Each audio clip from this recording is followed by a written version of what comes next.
Welcome to my channel.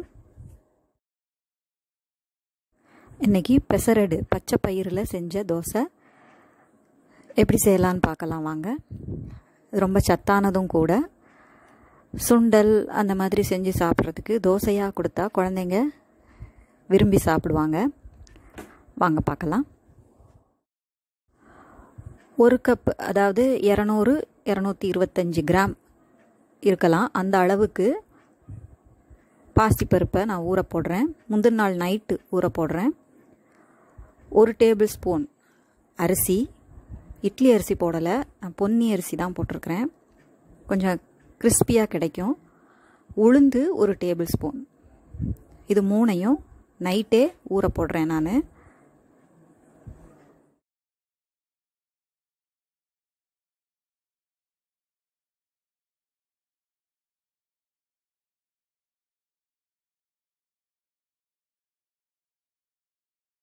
அதில் மேலே மிதக்கக்கூடிய குப்பைகள் எல்லாத்தையும் நல்லா களைஞ்சி எடுத்து அதை நீக்கிட்டு நல்லா தண்ணி ஊற்றி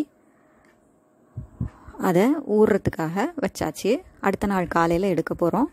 இதோ அது நல்லா ஊறி ரெடி ஆயிடுச்சு. இதோ பாருங்கள். ஸோ அதில் சேர்த்து அரைக்கிறதுக்கு பச்சை மிளகாய், இஞ்சி எடுத்து வச்சுருக்கிறேன். அதை மிக்சியில் போட்டு நல்லா மையாக அரைக்கணும். நல்லா அரைஞ்சிரும், நைட் ஃபுல்லும் ஊறி இருக்கிறதுனால. இதோ இப்போ இதில் எல்லாத்தையும் போட்டாச்சு. இஞ்சி பச்சை மிளகாயை அடியில் போட்டு அதுக்கு மேலே பருப்பை போட்டு அரைச்சோன்னா நல்லா அரைஞ்சிரும். 1/2 டீஸ்பூன் சீரகமும் சேர்த்தாச்சு. சேர்த்து இப்போ அரைச்சி எடுத்தாச்சு. இதில் தேவையான உப்பு, அரைக்கும் போதே கொஞ்சம் உப்பும் சேர்த்துக்கலாம்.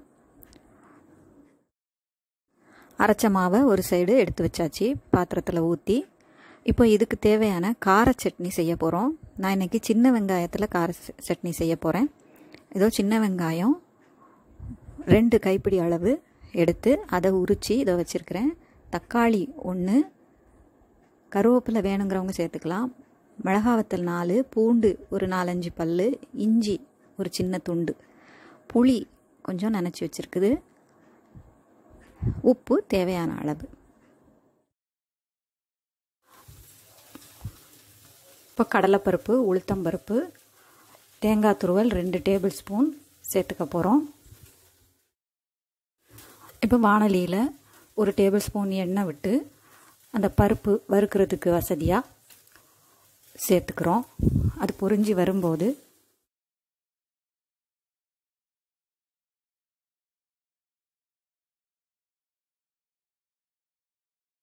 அதிலேயே பூண்டு, வத்தல்,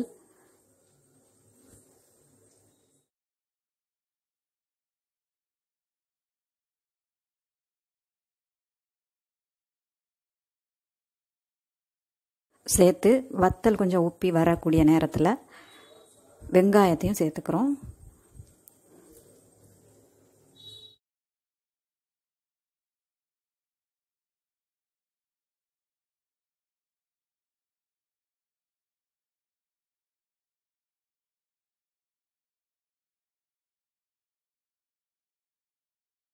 அதிலேயே கருவேப்பிலை, தக்காளி அதையும் சேர்த்து நல்லா வதக்கிக்கிறோம்.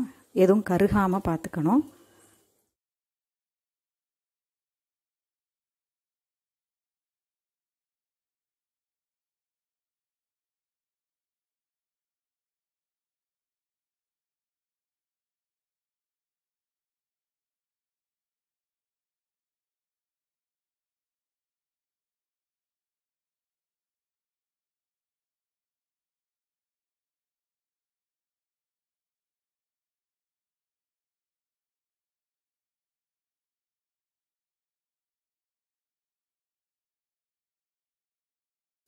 தேங்காய் துருவலையும் அதிலே சேர்த்து நல்லா வதக்கிக்கலாம். வதக்கி நல்லா ஆற விடணும். புளி ஊறுனதையும் அதில் சேர்த்துக்கிட்டோம். இப்போ அடுப்பு ஆஃப் பண்ணியாச்சு. நல்லா ஆறின பிறகு ஜாரில் போட்டு நல்லா மையாக அரைச்சி எடுத்துக்கிறோம். இப்போ தோசைக்கல்லை சுட வச்சு அதில் இந்த மாவை நடுவில் ஊற்றி அப்படியே சுற்றினா அழகாக வட்டமாக வரும். தோசை ஷேப்பு அழகாக வரும்.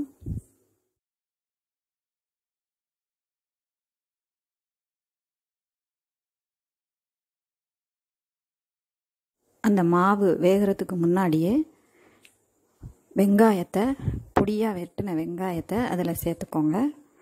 எண்ணெய் விடணுன்னா சுற்றி விட்டுக்கோங்க.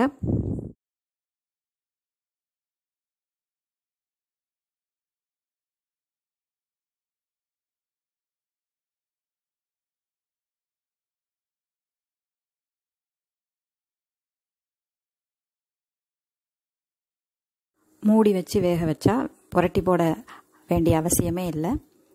தோசை திருப்பி போட வேண்டிய அவசியம் இல்லை. ஆனால் நான் ஒரு தடவை திருப்பி போட்டு கொஞ்ச நேரத்துலேயே நான் அந்த தோசையை எடுத்துட்டேன்.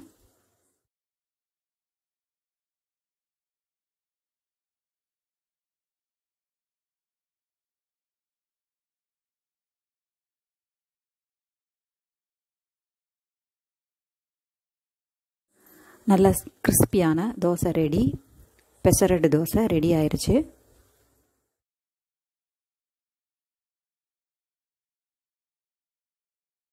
இப்போ கார சட்னிக்கு கடுகு, கருவேப்பிலை, உளுத்தம்பருப்பு தாளித்து ஊற்ற போகிறோம்.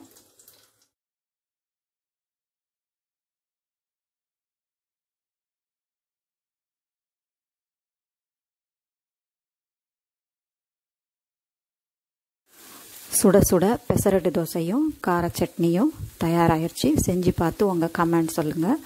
பிடிச்சிருந்தா லைக் பண்ணுங்கள், ஷேர் பண்ணுங்கள், சப்ஸ்கிரைப் பண்ணுங்கள். நன்றி, வணக்கம். Take care.